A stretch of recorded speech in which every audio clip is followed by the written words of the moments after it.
चलिए ठीक। ये है भाई 9th A, ये 2025-26 का ये बैच है। सभी के चेहरे इसमें रिकॉर्ड हो जाएं। आप मुस्कुरा भी सकते हैं।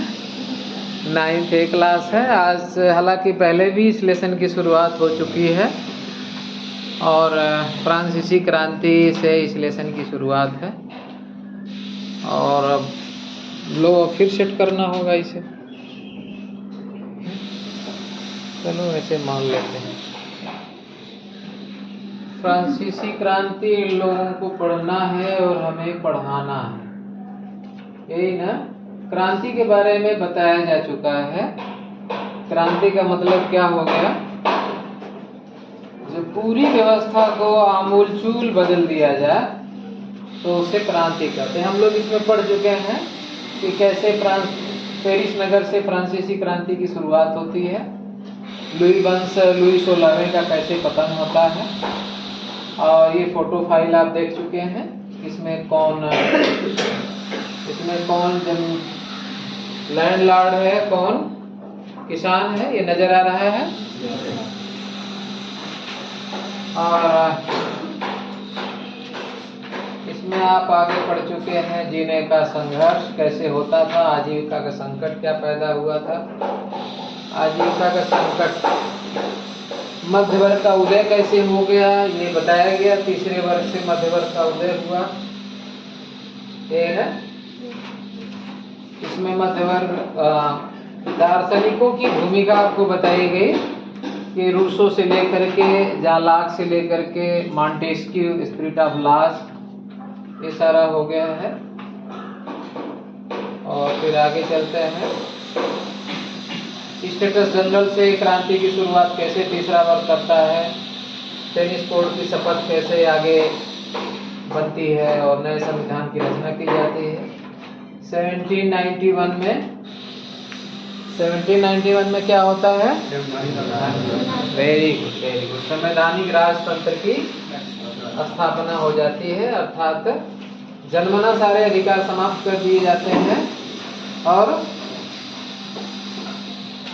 पादरियों के जन्मना अधिकार और कुलीनों के जन्मना अधिकार, राजा के भी अधिकारों को समाप्त कर दिया जाता है, बस उसे हेड बनाए रखा जाता है। 1791 में यह संविधान के अनुसार कानून बनेगा।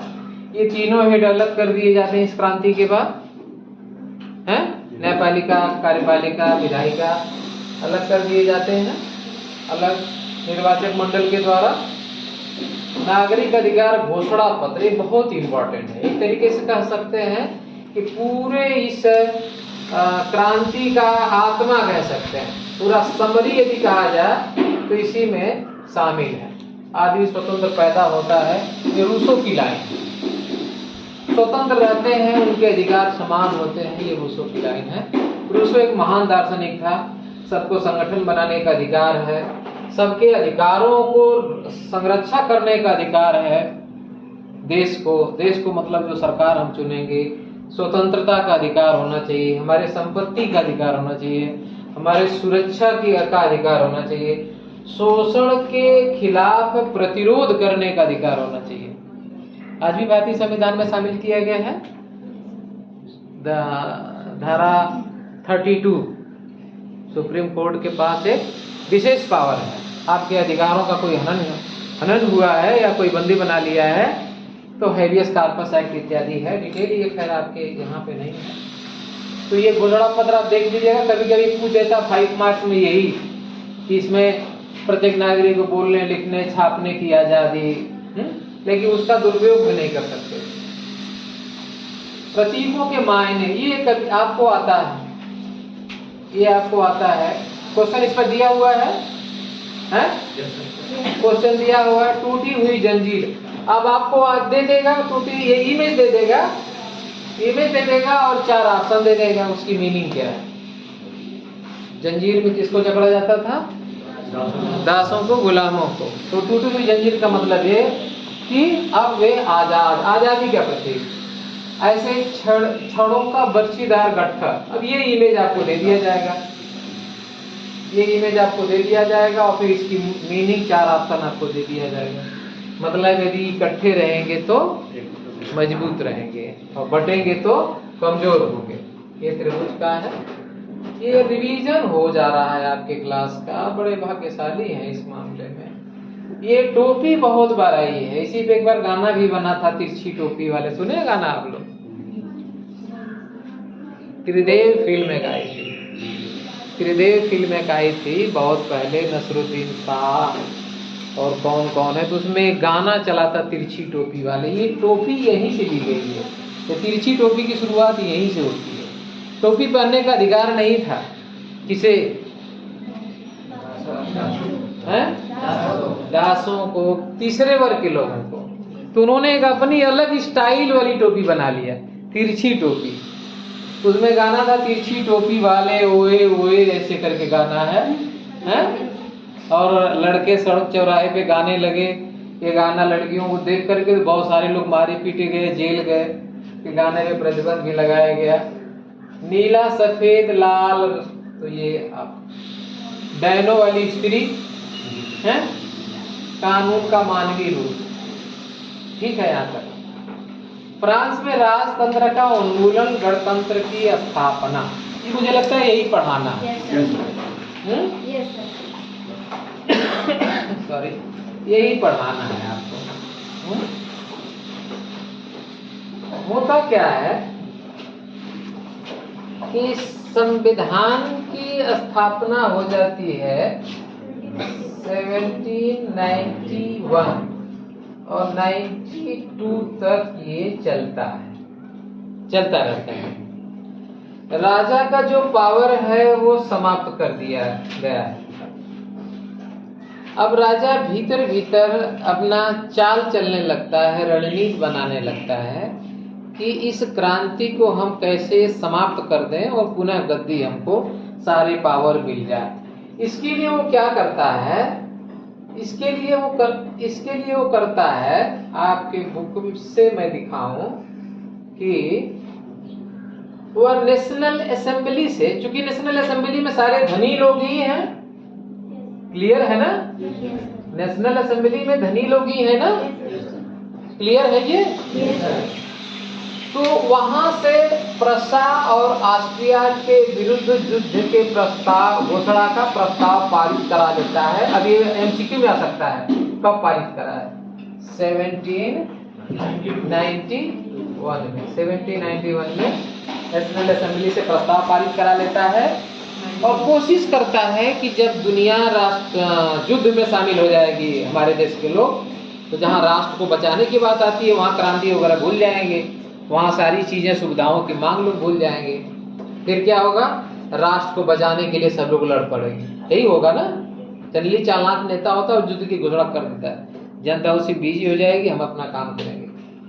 लेकिन जो स्वयं सेवक रहते हैं, जो जैकोबिन, जो देशभक्त रहते हैं, तीसरे स्टेट के लोग रहते हैं, जो क्रांतिकारी रहते हैं, उन्हें यह अंदाजा लग जाता है कि राजा की यह चालाकी है कि हमें युद्ध में फंसा करके और क्रांति को समाप्त करना। तो यह क्या करते हैं? देश को बचाने के लिए हजारों स्वयं सेवक सेना में सभी प्रांतों से भर्ती हो जाते हैं, ठीक है। और यह जनता, इस युद्ध को माना जाता है कि राजाओं कुलीनों के विरुद्ध यह युद्ध है।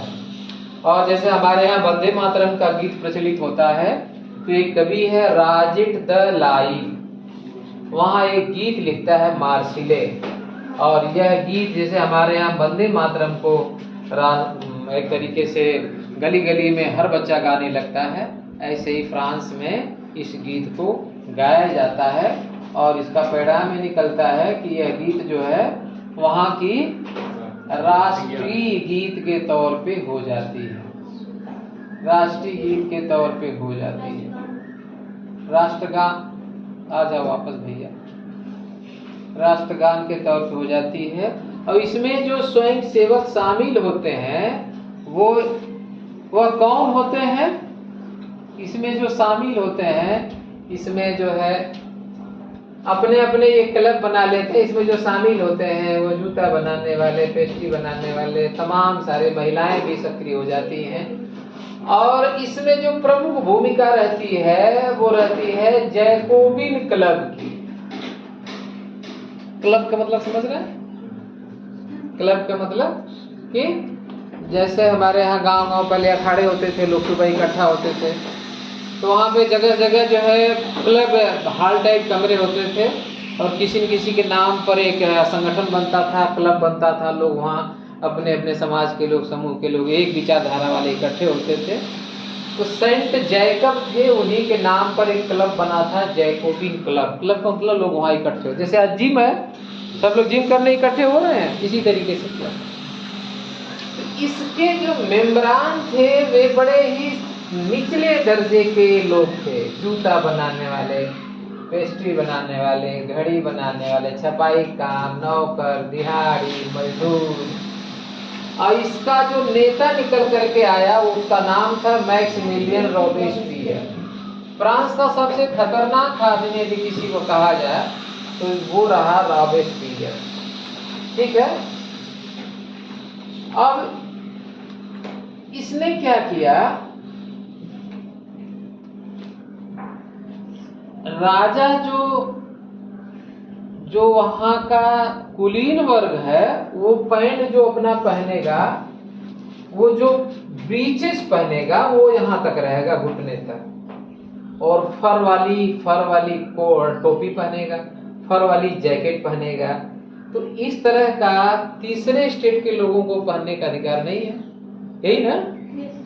तो जो ये रॉबेस्पियर था, इसने अपनी नई स्टाइल पैदा किया, ये धारीदार पतलून की। ये हमको हाफ नहीं पहनने देंगे तो हम फुल पहनेंगे। ये धारीदार जो है फुल पैंट, ट्राउजर ये पहनना शुरू करते हैं।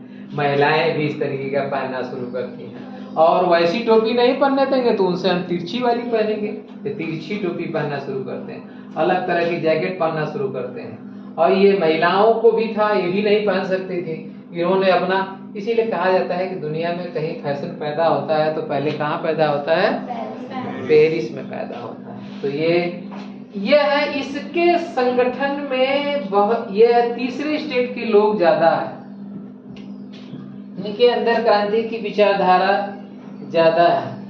यह अब इसमें है कौन? गोदी में का, गोदी मतलब बंदरगाहों पे काम करने वाले, घड़ी। अब ये एक नया फैशन चल गया, जैसे यहाँ हो जाए कि जैसे एक है ना समस्या कि सबको यूनिफॉर्म में आना है, यह नियम है ना। लेकिन कुछ ऐसे हैं कि नहीं आते हैं, वो अपना अलग से जीन्स पहनेंगे, ब्लैक कलर का ही जीन्स पहनेंगे, ब्लू कलर का शूज पहन लेंगे, स्कूल कलर का। तो कोशिश करते हैं कि उनसे अलग हो जाएं। ठीक है, यहाँ तक सही है? नहीं सही है? सही है। तो जो ये जैकोबिन लोग थे, इन्हें 100 फुलात के नाम से जाना जाता था। क्यों? क्योंकि ये जो पैंट पहनते थे ये बिना घुटने वाला पैंट होता था। बिना घुटने का मतलब ये कि जो है घुटना उसमें दिखता नहीं था, घुटना उसमें दिखता नहीं था। और 100 फुलात पुरुष लाल रंग की टोपी लगाते थे, जो स्वतंत्रता का प्रतीक बन गया। लेकिन महिलाओं को ऐसा करने की आजादी नहीं है। महिलाओं को अभी थोड़ा कहा गया, थोड़ा इंतजार करो आप लोग, ठीक है? हैं? यहाँ तक सही है?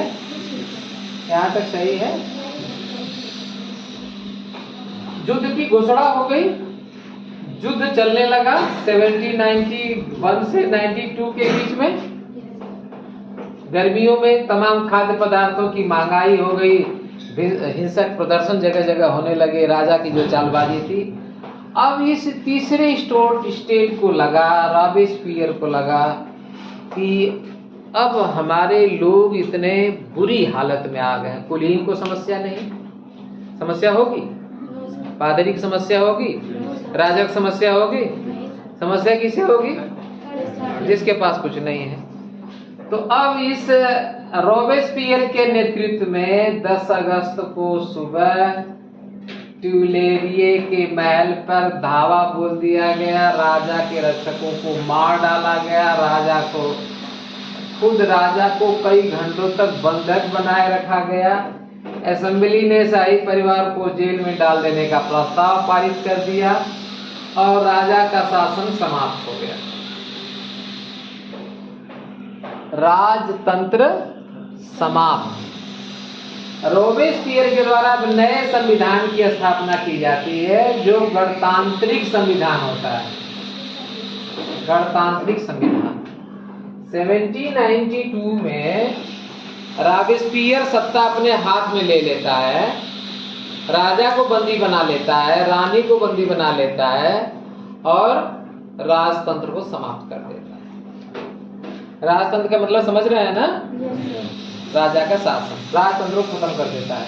राजा का शासन समाप्त हो गया, राजा को बंदी बना लिया गया, नया संविधान पारित कर दिया गया और इस संविधान में कहा गया कि 21 वर्ष के सभी पुरुषों को वोट देने का अधिकार दिया जाता है, चाहे उनके पास संपत्ति हो या उनके पास संपत्ति ना हो। और इस असेंबली का नाम बदल दिया गया। असेंबली को कन्वेंशन कहा जाएगा, सभा कहा जाएगा। यह है 21 सितंबर को 1792 को राजतंत्र का अंत कर दिया गया, गणतंत्र घोषित कर दिया गया। सब नोट कर लो, 60 नोट कि राजतंत्र, क्वेश्चन भी बना सकते हैं कि राजतंत्र कब अंत किया गया, गणतंत्र कब घोषित किया गया। अब राजा की गद्दी वंशानुगत नहीं होगी। क्या कर दिया गया, क्या क्या परिवर्तन हुआ? 21 सितंबर को क्या परिवर्तन हुआ? 1792 को राजतंत्र समाप्त,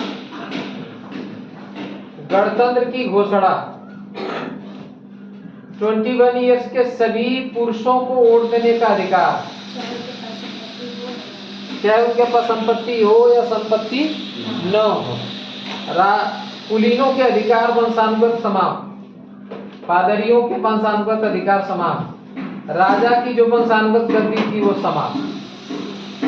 ये सब समाप्त कर दिया गया एक झटके में। अब राजा सोचा कि अब तो सब कुछ हमारा चला गया। चला गया? नहीं गया? अभी कुछ बचा है राजा का? बोलना, राजा कुछ बचा हुआ है अभी?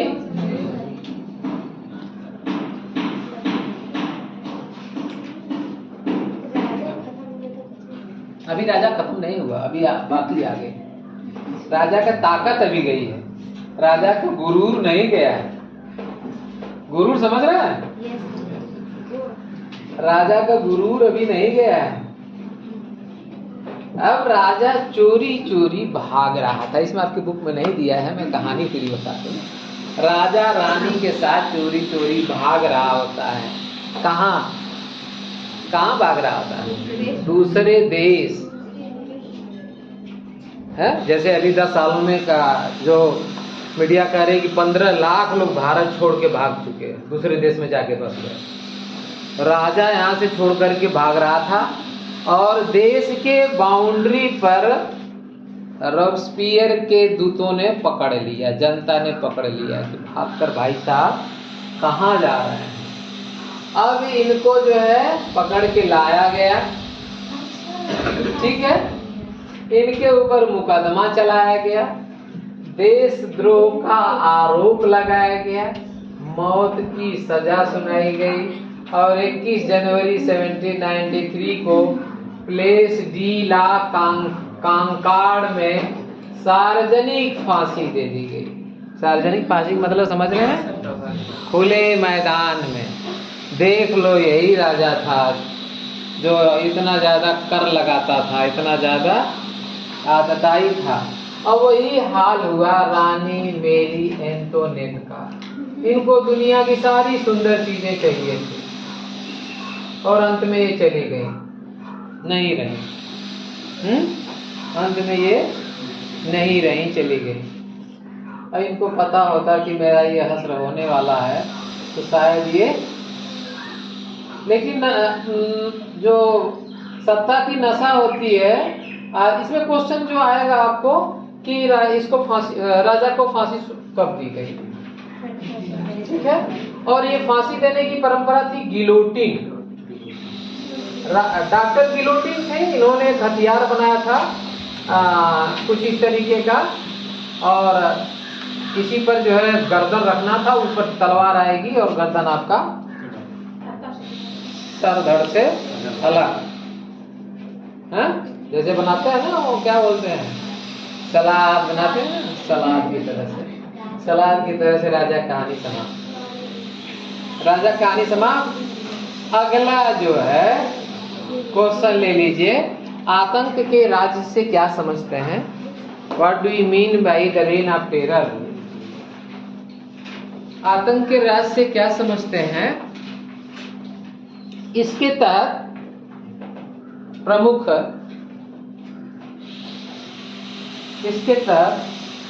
घटनाएं क्या है? दूसरा क्वेश्चन एक ले लीजिए,